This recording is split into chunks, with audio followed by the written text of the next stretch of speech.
Assalamualaikum warahmatullahi wabarakatuh. Apa kabar anak-anak? Saya harap kalian selalu dalam keadaan yang sehat dan selalu semangat mengikuti pembelajaran jarak jauh di masa pandemi seperti ini. Di video kali ini, saya akan membahas materi mengenai bab 2 ya, melanjutkan pertemuan sebelumnya.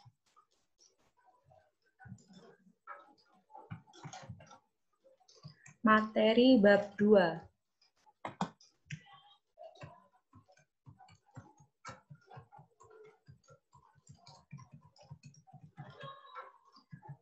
Kedudukan dan fungsi Undang-Undang Dasar 1945 dalam sistem hukum nasional.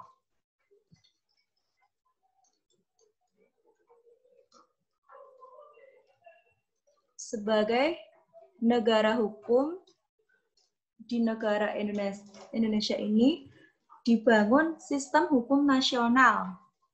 Pengertian di sini adalah sistem hukum nasional adalah suatu tatanan hukum di negara Republik Indonesia yang menyangkut semua sendi kehidupan negara yang terkait satu sama lain. Hal itu dimulai sejak proklamasi kemerdekaan 17 Agustus 1945. Proklamasi kemerdekaan menjadi hukum kolonial Belanda atau Jepang. Tidak lagi berlaku karena digantikan dengan hukum nasional Indonesia. Dalam sistem hukum nasional Indonesia, aturan hukum tersusun secara struktur dan hierarkis atau bertingkat ya. Susunan hierarkis atau aturan hukum dalam sistem hukum nasional terdiri atas dua jenis secara bertingkat. Yang pertama, peraturan dasar hukum. Nah, ini konstitusi hukum, konstitusi sebagai hukum dasar. Ini yang pertama, peraturan dasarnya ya, atau hukum dasar. Apa sih peraturan hukum dasar itu? Yaitu peraturan yang berisi norma-norma dasar dalam penyelenggaraan negara, sehingga mempunyai kedudukan tertinggi sebagai konstitusi negara. Ini kedudukan tertinggi ya, konstitusi. Terus yaitu peraturan yang berisi norma-norma tadi sudah ya. Terus konstitusi atau undang-undang dasar adalah kelompok ketentuan yang kedua, Undang-Undang Dasar Negara Republik Indonesia tahun 1945 sebagai sumber hukum utama. Ini pengertiannya adalah kelompok ketentuan yang mengatur organisasi negara dan susunan pemerintahan negara.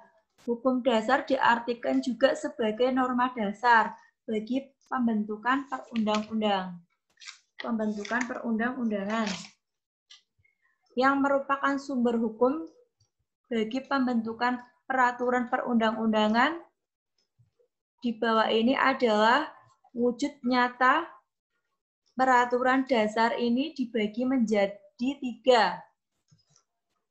Ya, ini konstitusi tadi sudah diartikan ya, hukum dasar yang dijadikan pegangan dalam penyelenggaraan suatu negara. Ini yang pertama, naskah induk Undang-Undang Dasar 1945. Terus yang kedua, naskah perubahan Undang-Undang Dasar 1945. Yang ketiga, naskah pelengkap, misalnya Piagam Hak Asasi Manusia. Selain peraturan dasar yang sifatnya tertulis, konstitusi sebenarnya dalam suatu negara masih dikenal hukum dasar yang tidak tertulis atau konvensi.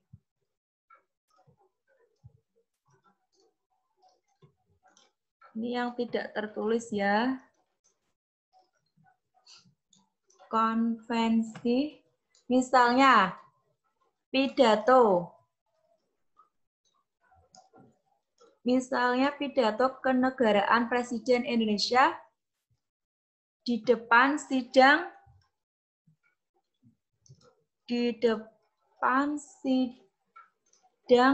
paripurna DPR. Ya, di depan sidang paripurna DPR tanggal 16 Agustus sehari sebelum peringatan proklamasi Undang-Undang Dasar Proklamasi Indonesia. Yang kedua ada peraturan non-dasar atau hukum pelaksana, yaitu peraturan yang dibuat untuk melaksanakan peraturan dasar yang dapat berupa undang-undang dan peraturan pelaksana di bawah undang-undang. Jadi dalam sistem hukum nasional, semua peraturan di Indonesia harus bersumber kepada nilai-nilai Pancasila, yaitu ketuhanan yang Maha Esa. Terus kedua, kemanusiaan yang adil dan beradab. Terus persatuan Indonesia. Keempat, kerakyatan yang dipimpin oleh hikmat kebijaksanaan. Yang kelima, keadilan sosial. Hal itu karena Pancasila merupakan dasar negara Indonesia. Sehingga Pancasila merupakan sumber dari segala sumber hukum.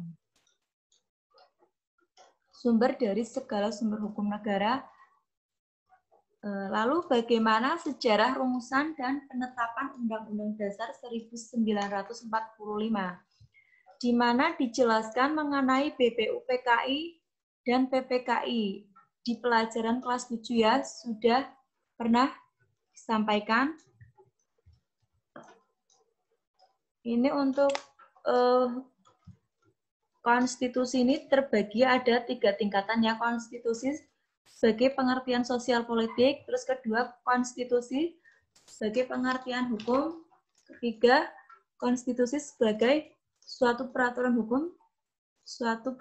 hukum yang tertulis.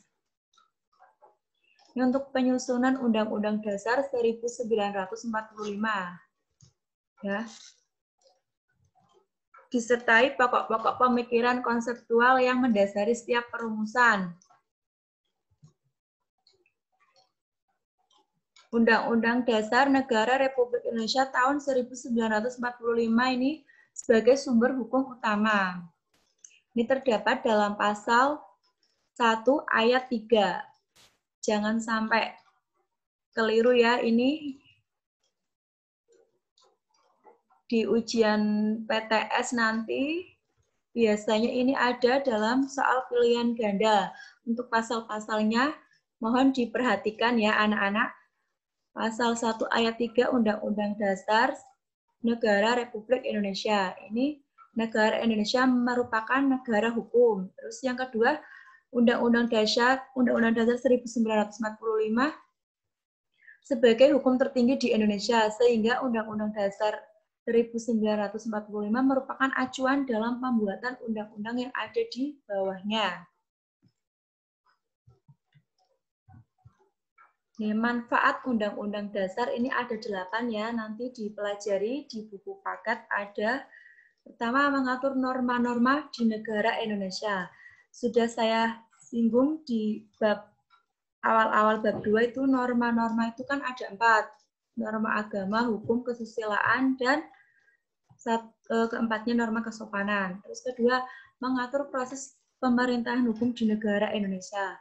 3, menciptakan warga negara yang mampu membangun negara Indonesia sehingga menjadi negara yang kuat dan hebat. Yang keempat, menjadi penuntun dan pedoman dalam kehidupan berbangsa dan bernegara. Yang kelima, menjadi suatu landasan untuk mengatur keseluruhan warga negara Indonesia. Yang keenam, mampu mengarahkan warga Indonesia kepada kehidupan yang tertib, damai, agar terciptanya kehidupan yang sejahtera. Yang ketujuh, menjadikan sebuah negara yang harmonis dalam berbangsa dan bernegara. Yang ke-8, menjadikan bangsa Indonesia sejahtera, adil, dan makmur. Dampak yang dapat ditimbulkan ketika Undang-Undang Dasar tidak ada, bisa kamu lihat ya, ini nomor 1 sampai nomor 9, nanti dipelajari.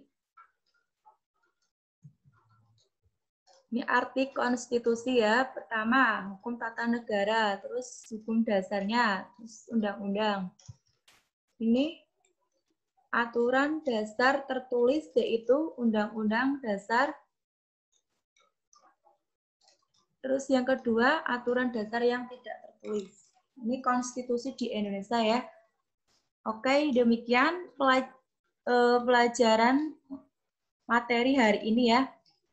Bab yang kedua, demikian penjelasan singkat dari saya mengenai makna Undang-Undang Dasar 1945. Terima kasih sudah mengikuti materi PPKN bab 2. Semoga bermanfaat. Jangan lupa dipelajari di rumah ya anak-anak. Sekian dari Ustazah. Saya akhiri. Wassalamualaikum warahmatullahi wabarakatuh.